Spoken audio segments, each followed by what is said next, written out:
Y a las 7:58 de la mañana, con 13 grados 6 décimas de temperatura, dejamos las redes sociales un poco, nos ponemos un poco más serios porque vamos a hablar de la situación económica de la República Argentina. Para eso estamos comunicados con José Ignacio de Mendiguren, ex ministro de la Producción de la Nación durante el gobierno de Alberto Fernández. ¿Qué tal, Mendiguren? Fernando Amato, Manu Pol y Lorena Álvarez los saludan.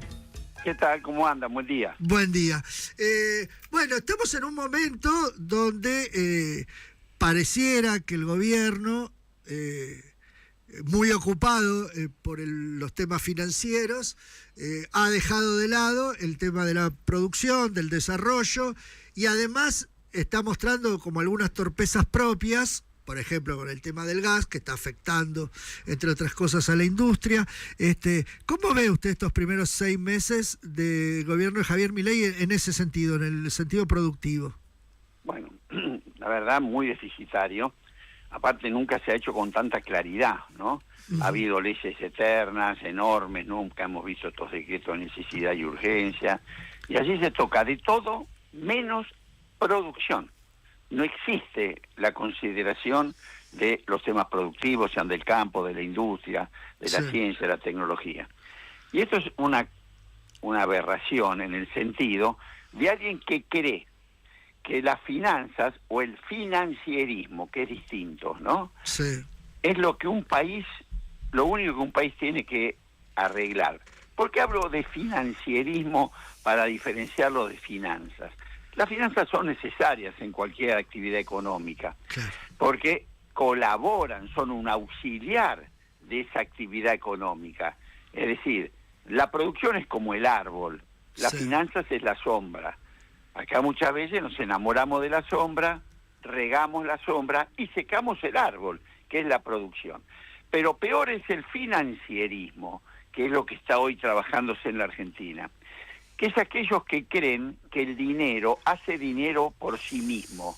Es decir, no es un auxiliar de la generación de riqueza. Claro. Entonces el que compra un bono, vende el bono, me califico.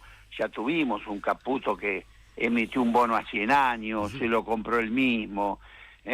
Piden 45.000 millones al Fondo Monetario pensando que se tienen que salir aquellos que entraron a especular por la bicicleta financiera antes, y a todo esto ignoran por completo el proceso por el cual un país genuinamente consigue recursos, que es a través del crecimiento, claro, a través del crecimiento del mercado interno y de las exportaciones, pero lo ignoran directamente. Claro, acá siempre nuestra analista en economía, Luciana Glesser, siempre dice, el dinero que se usa para el mundo financiero sale del mundo productivo, digamos. No aparece de la nada, no es que de repente hay plata.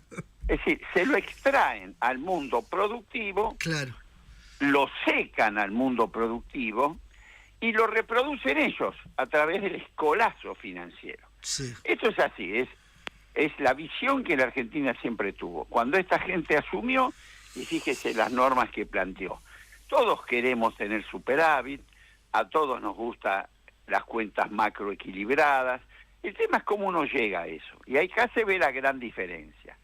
Nosotros entendemos que había que tener cuentas equilibradas, íbamos hacia eso, el año anterior fue una catástrofe, ¿no? Veníamos cumpliendo y tuvimos un meteorito que cayó sobre la economía, nos quitó la 1/4 parte de todos los ingresos por las exportaciones, que fue la sequía, claro, y después, bueno, recuperarse fue difícil. Pero el país ya estaba encaminado, es decir, de las 22.000 millones en contra que tuvo el año pasado, este año pasábamos a 32.000 a favor.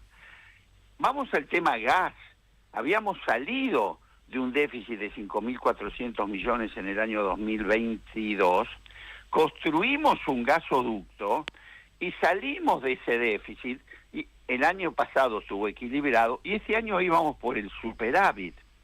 Lo mismo en minería, íbamos a récord de exportaciones en minería, lo mismo en la economía del conocimiento.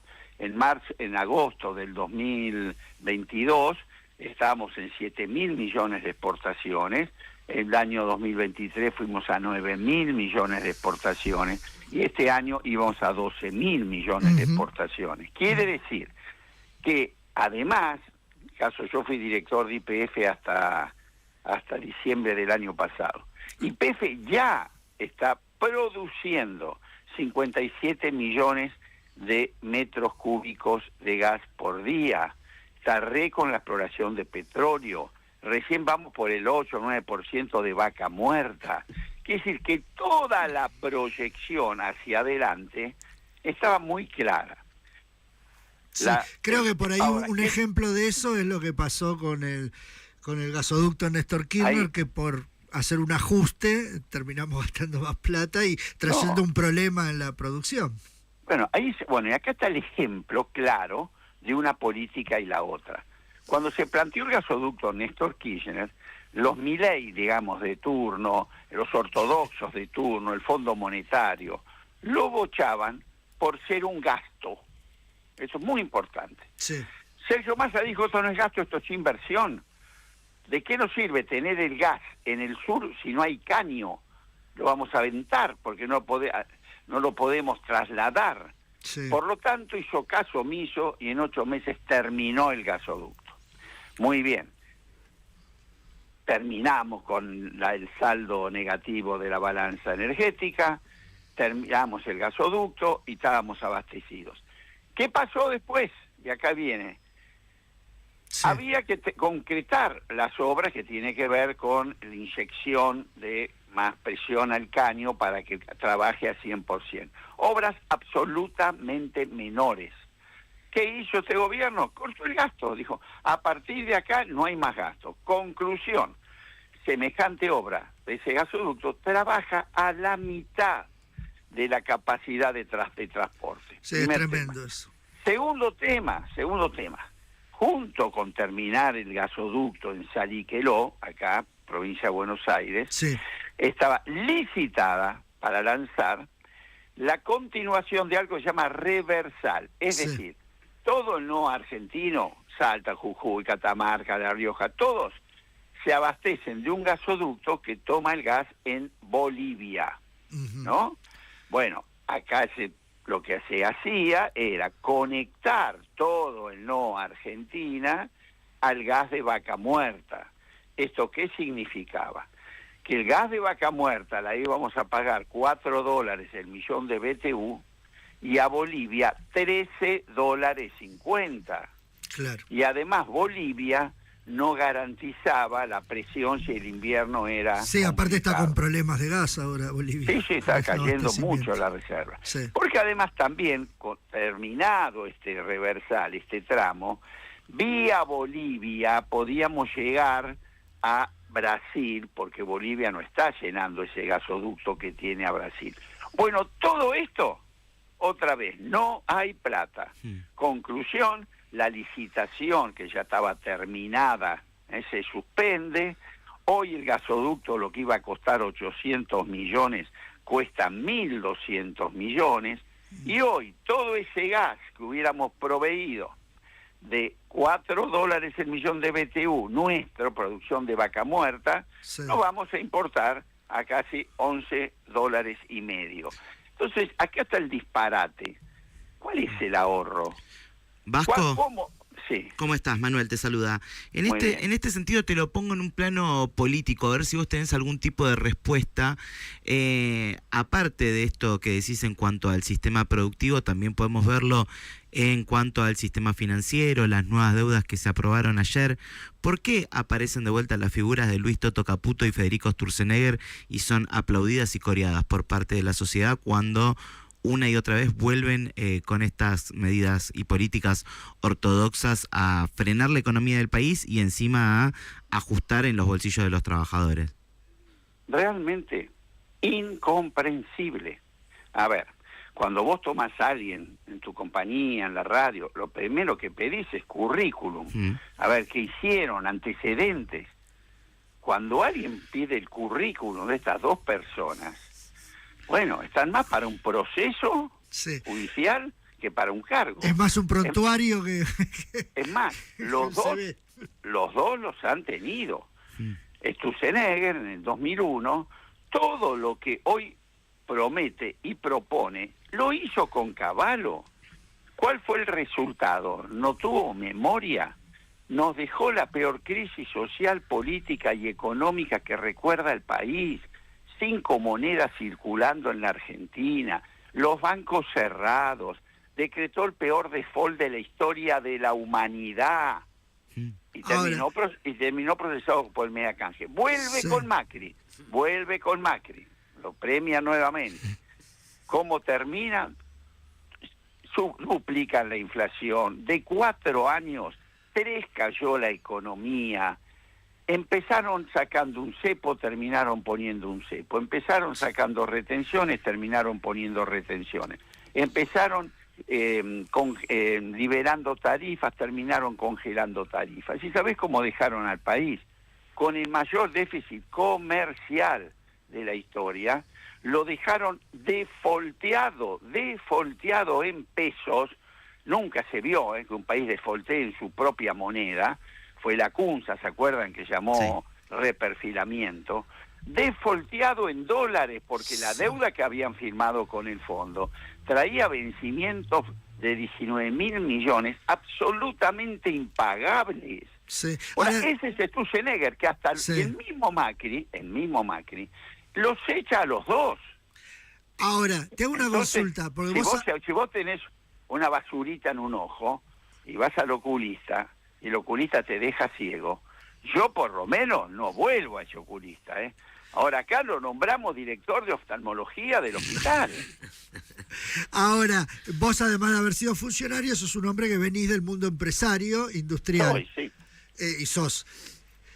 ¿Por qué entre tus pares terminan prendiendo estas políticas financistas, como decís vos, y no una política de desarrollo? Es como que se tiran un tiro en el pie, digamos, no se entiende. Bueno, es increíble, le vendemos la soga al que nos ahorca. Eso. Bueno, pero ¿por qué pensás que pasa en la mayoría de los empresarios? Hay una mezcla importante. Primero, desconocimiento del problema de fondo. Uno mira el diario de todos los días y no recapacita. Cualquier industrial argentino que hubiera leído esta nueva ley de inversiones, pero ya tendría que estar sin dormir en la plaza del Congreso, porque ¿qué te están diciendo? Que a un sector determinado, si trae una inversión de 200 millones, que ni siquiera es porque poniendo 50 te compras una empresa existente y demás, vos le das por 30 años, no existe un régimen de 30 años en el mundo hoy con inteligencia artificial, con los cambios tecnológicos, donde le decís, hermano, si vos venís y te instalás por 30 años, no pagás derechos de importación, podés traer e importar todos los bienes de capital que vos quieras, ergo fundir a los productores locales.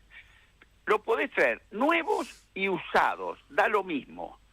Y no mientras se construye la planta, por toda la vida de los 30 años. No te voy a modificar ningún impuesto, está prohibido hacerlo. Además, si hay un litigio de alguna manera, vas a litigar directamente a la CIA, a Washington. Segundo, tenés acceso libre a todas las divisas a partir del 3er año. Te doy exenciones del impuesto a las ganancias, etcétera, etcétera. Es decir, vos sos un industrial argentino que estás instalado al lado y no tenés estas ventajas, ya te fundiste, ¿no? Claro, ¿y qué le pasa? Te juro, es algo que me obsesiona. ¿Qué le pasa al empresario? Pero además, te cuento más, yo digo por nosotros, por unanimidad, junto por eso el radicalismo a mí me sorprende. Votamos las leyes de desarrollo de proveedores. ¿Cómo tienen los países desarrollados? Es decir, partiendo del gas, partiendo de este pozo segundo en el mundo, ¿qué hacemos? Generamos una estrategia para que los bienes de capital que esa industria genera, los desarrollemos en la Argentina. Como hizo Noruega, además de tener gas, después fue un gran exportador de bienes de capital, es decir, de maquinaria relacionada a esa industria. Yo siempre digo, gas, acá esta es la discusión de fondo. ¿Qué modelo querés? Gas tiene tiene Nigeria. Está lleno de gas. Sí. Y gas tiene Noruega, ¿correcto? Sí. Tienen los dos modelos. ¿Qué querés ser vos? Noruega se llevan el gas, las multinacionales dejan 2 mangos, mirá cómo le va a los noruegos. Perdón, a los nigerianos. Y mira, Noruega, de eso armó uno de los países socialmente más sustentables del mundo, porque desarrolló la petroquímica, desarrolló los bienes de capital. No es lo mismo que vos digas, yo con el gas lo exporto. Y después, ¿qué hago? No, yo que quiero es tener el polo petroquímico más importante de Sudamérica. Quiero tener la planta de fertilizantes más competitiva para que derrame en el campo y tengamos un campo que doble su productividad por el fertilizante que vamos a hacer a partir de nuestro gas. Yo soy desarrollista, pero esto es el sentido común puesto arriba de la mesa. Vasco, yo te pregunto hoy, que alguien me conteste, esto lo discuto con el campo, yo también soy productor agropecuario. A mí explícame por qué hoy la Argentina tiene que pagar la nafta, el combustible, a precio internacional como los países que no lo tienen, para beneficio de 15 petroleras y en perjuicio de 24 millones de argentinos. Vasco, ¿y cómo es la respuesta política a eso? Y te lo puntualizo, obviamente, en Sergio Massa, ya que es el espacio político al que perteneces y quien fue el último candidato a presidente del peronismo y de Unión por la Patria. ¿Cuál es la respuesta política, la forma de presentar un proyecto alternativo? ¿Cómo ves la salida, si es que hay? Bueno, nosotros ahora haciendo esto, que estamos haciendo todos los días, de ilustrar, de mandar a los legisladores, porque a mí sinceramente me sorprende el grado de desconocimiento de esto. Ayer me llamaron de ESMATA, ¿no? Estuvimos trabajando en ESMATA con Piñanelli, y un buen trabajo. Y dijo, Vasco, vamos a trabajar sobre la ley de electromovilidad. Y yo le digo, Piña, paremos un poquito. Acá se está por sancionar una ley que si sale como está, adiós el régimen automotriz de la Argentina. Argentina tuvo un régimen automotriz en los últimos años muy eficiente, donde los trabajadores se juntaron con los autopartistas, se juntaron con las terminales, hicieron un plan que doblaron la producción, doblaron las exportaciones y todo armónicamente, movilizaron inversiones enormes en sus plantas y en las cadenas de proveedores. Digo, Piña, sale esta ley, te viene un chino o te viene un hindú, te instala un galpón con 2 ruedas por 200 millones y se fundieron todos. Y los senadores cordobeses votan esto, así a mano alzada. Es de locos. Yo creo que no lo entienden. Eso es más grave, Pues yo te pregunto, Córdoba, principal complejo automotriz de camiones, habíamos lanzado el año pasado la producción Volkswagen de camiones, Iveco los nuevos a gas, Stellantis, Fiat, batiendo récord de exportación del Cronos a Brasil. Y ahora te viene te viene cualquiera, un hindú, y te pone, y no paga nada de importación. Puede importar todos los repuestos, no va a desarrollar ningún proveedor acá. Claro, nadie va a fabricar nada. Tiene reserva de divisas. Él la tiene, vos al lado no. No tenés reintegro a las exportaciones, que sí. Hoy la industria la tiene. Una cosa de locos. Vasco. Pero además es otra cosa peor. La misma fábrica que hoy existe te dice, che, no, voy a hacer una ampliación. Y a través de esa ampliación se acoge a este régimen. Vasco, entonces, sí. Discúlpame, escuchándote, recuerdo haberte escuchado diciendo más o menos lo mismo hace 20 años. Yo te conocí hace 20 años en radios que hacían reportajes donde vos contabas esto mismo, finales de la convertibilidad. ¿No sentís como una especie de autocrítica en términos de grupos empresarios, o sea, empresarios que hayan hecho como el trasvasamiento generacional con vos y estén explicando a los más jóvenes esto mismo? Me asombra escucharte otra vez a vos, todos un poquito más grandes, no mucho, pero siempre son los mismos. Lo que más añejos. Un poquito más añejos, pero me extraña que como grupo, o sea, como hay que hacer una autocrítica con la política, no hay que hacer una autocrítica desde el sector empresario que no puede armar como un grupo para explicar esto 20 años después. No me cabe ninguna duda, y te voy a contar un ejemplo.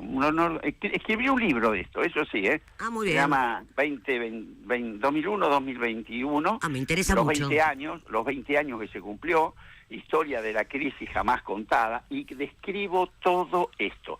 Los actores, los funcionarios, lo que pedían. Y en aquel momento, yo era presidente de la UIA. Sí. Sturzenegger, estalla. Y en ese momento que hubo un acuerdo político. El peronismo y el radicalismo, Alfonsín y Duhalde, deciden salir juntos de la crisis. Es decir, no miramos para atrás. ¿Por qué? Porque el que atacaba eran las privatizadas, los bancos extranjeros. ¿Qué proponían? Exactamente esto. Dolarizar la economía, privatizar el Banco Nación, privatizar el Banco Provincia, privatizar la recaudación. Proponían una banca offshore, que el depósito de los argentinos se dejara en Gran Caimán. Horroroso. Pero ¿sabés qué hubo? Hubo unidad del campo nacional. Y ahí me siento responsable de mi libro, con detalles, cómo juntamos a la iglesia, los sindicatos, el Consejo Interuniversitario Nacional. Rompimos el grupo de los 8, que era todo el club de Menem, digamos, y armamos el grupo productivo. ¿Y sabés qué hicimos? Llegamos al gobierno. Yo fui el primer ministro de la producción de la historia argentina a pedido de Duhalde y Alfonsín. ¿Cuál fue el resultado?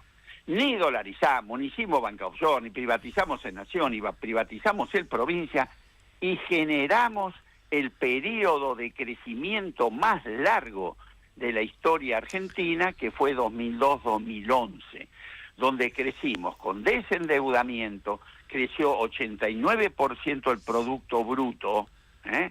Quiere decir que hay un camino que no son estas locuras. ¿Y cuál era la base de aquello?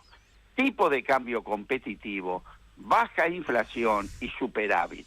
Y la Argentina voló genuinamente, porque hasta se desendeudó. Ahora, pregúntame a mí, como dirigente. Fue la UIA que me propuso. Como pensaban que en el 2003, esto pasa en el 2002, sí, ganaba Menem, Sí. me echaron de la UIA.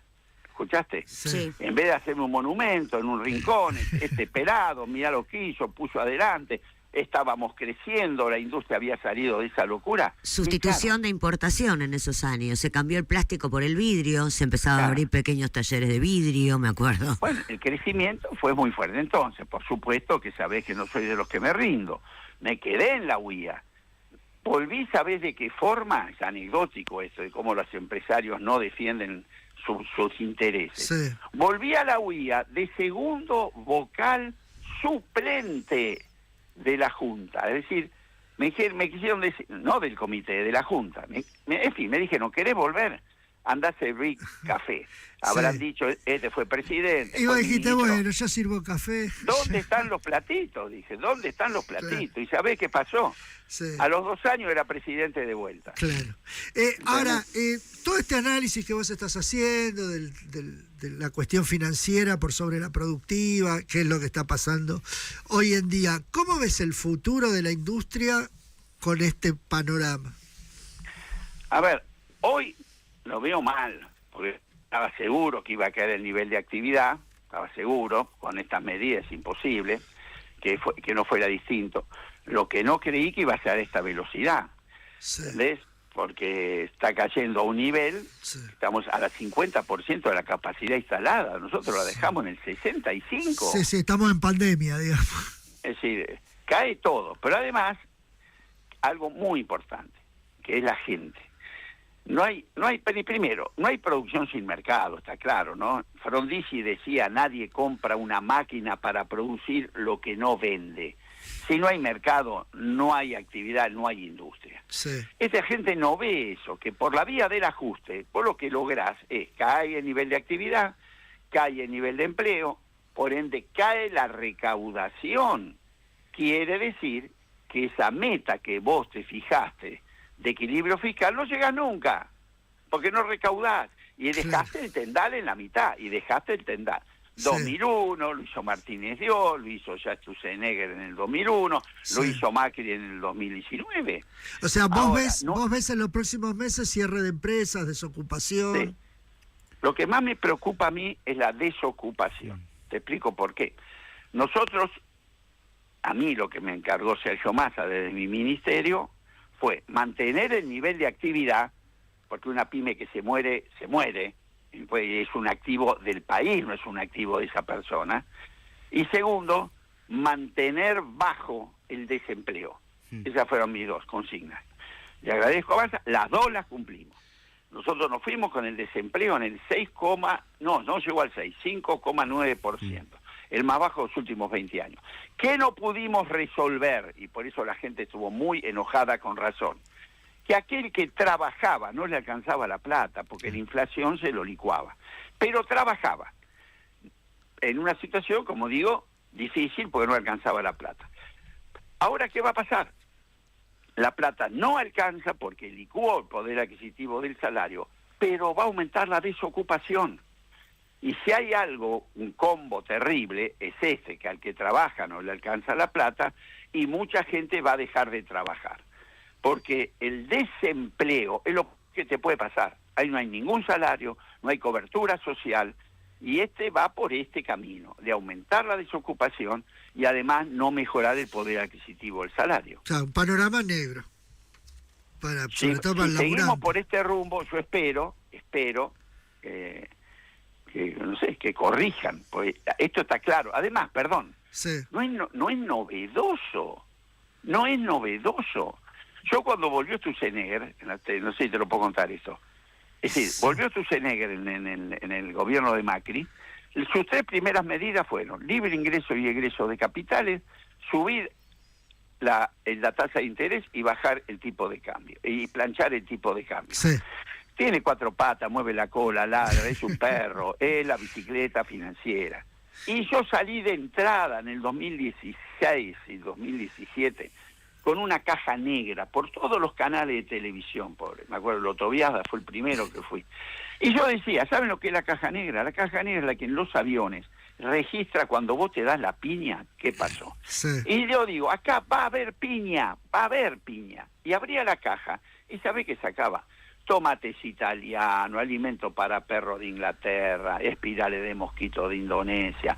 Estábamos, debido al retraso cambiario, para que ande la bicicleta financiera, Macri, que iba a llenar las góndolas del mundo, el mundo nos llegó las góndolas a nosotros. Sí. Entonces me llamaba Sturzenegger, porque había sido diputado conmigo. Me decía, Vasco, me estás matando. Pero digo, mira, Federico, yo como industrial, cada vez que veo que veranear en Santa Teresita cuesta el doble que la Costa Azul, cada vez que veo que en Ezeiza saliendo en avión hay más gente que en Constitución, y que todo bien con el DM2, DM3, a mí no me tenés que contar nada. Esto se termina como siempre, mal o peor. No, pues esto es distinto. Explícame vos por qué va a ser distinto. Me decía que las LELAC contra esto, que mira, Federico, no te entiendo. Estos textuales, si vos me decís que vamos a Mendoza, bueno, nos juntamos en el auto, cargamos 7 horas, 8 horas, ponemos tortilla, un par de milanesas y vamos de viaje. Pero ¿sabés qué pasa, Federico? Esta es la ruta 2. No vamos a llegar a Mendoza. ¿La barrera es la calle o es la política, Vasco, entonces? No, para este termino. Entonces me encontraba a los 4 meses y digo, Federico, pasamos Chascomús. A los 2 meses, Federico, pasamos Dolores. ¿Y dónde terminamos? El Mar de Plata abrazado al lobo marino. No había otra posibilidad. Por eso yo, como vos me decís, es posible que los otros industriales no hayamos aprendido. Sí. Es posible que si ya sabemos, como yo te pregunto, el superávit fiscal que hoy festejan por todos lados, ¿fue hecho a fuerza de mayores ingresos? ¿Que crecieron las exportaciones? ¿Que creció el nivel de actividad? No. Nada productivo. Dejaste de pagar, te la agarraste con los jubilados y le licuaste el sueldo, que es el 50% del gasto. Sí, Eso sí, es sí. sustentable. O sea, vos Entonces, estás viendo entonces ya hoy, el mismo ya hoy- panorama. Podrías ir ahora otra vez con la caja negra. Pero no me cabe duda que si le voy a decir, gasto cero, no hay plata, te chocaron los trenes. Gasto cero, no hay plata, te quedaste sin gas.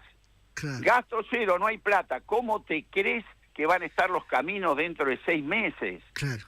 ¿Cómo te crees? Vos te imaginate que tenga suerte y que empiece a licitar. Entre que llama, licita, empieza la obra, te comiste 1 año y medio. Sí. Va a haber pozos en las rutas que vamos a vivir adentro. Los camiones no lo vas a ver porque van a estar dentro de los pozos. El campo, Claro. ¿cómo va a sacar la producción? En Sí. helicóptero. Sí. Bueno, la verdad un panorama muy interesante. No entiendo cómo tus colegas no la ven. La verdad, me parece que ahí hay algo más sentimental que racional, Sí, porque sí, sí. no se puede entender. Pero bueno, José Ignacio de Mendiguren, exministro de la Producción de la Nación durante el gobierno de Alberto Fernández, te agradecemos muchísimo este Ahora, contacto. perdóname, Sí, tengo decime. una cosa, pero yo se llama. Sí, Sí, para exacto. seguir, obvio, pero bueno. Yo te digo que la Argentina, lo digo y lo pruebo, dato mata relato, A ver. está para entrar en un periodo de expansión como no tuvo nunca. Mira, yo estuve en el Banco Mundial 7 meses antes de irnos, con Sí. encargada del hemisferio sur. Le llevé no la foto de la Argentina, todo lo que para nosotros es la oportunidad de la Argentina. Después de 2 horas y media de trabajo, keniana era la persona, me dice, secretario, hoy la Argentina, grabate bien esto, Ujú. me dice, es un activo público global. ¿Qué quería decir? Lo que ustedes tienen en abundancia. El mundo entró en crisis estructural, que es las energías renovables, que es la proteína. Sí. Lo que sí te dijo que es, el mundo lo necesita, el mundo el gas lo va a tener, el mundo el litio lo va a tener, el mundo el cobre lo va a tener. El problema es cómo vas a negociar vos. Sí. Si vos vas a ser propietario o inquilino de esas cosas. Sí, Con la ley esta que está, vos regalás todo. sí. Sos un inquilino. No sos aquel que va a usar el gas para hacer el polo petroquímico, para desarrollar los bienes de capital. Esto es terrible que está pasando y por 30 años, cualquier otra cosa, vos la cambiás por una resolución. Estos son 30 años que te clavan esto Sí. y que además si hay discusión, vamos a discutir en la CIADI, ni pasa cerca de un tribunal argentino. Sí, bueno, ahora no quiero abrir otra ventana porque es un programa de radio y tenemos que ir a otras cosas, pero digo, gran parte de esto que estamos viviendo hoy también tiene una responsabilidad del gobierno anterior, digamos, por eso Total. la gente Toma. se cansó y bueno, buscó otra cosa. Así es. Pero Hace cuidado, rato, acá es verdad, pero cuidado, acá y en el mundo. Después de la pandemia, Sí, la gente en el mundo se enojó con la política. En países sin inflación, en países sin pobreza, no quedó un oficialismo vivo. Se la llevó puesta Merkel, una estadista. sí. Ahora bueno, si acá con los problemas que teníamos, más bien que se enojó por 70 la gente. Claro. De Mendiguren, muchas gracias por este contacto con Pasos Perdidos. A ustedes, hasta luego. Abrazo. Hasta luego.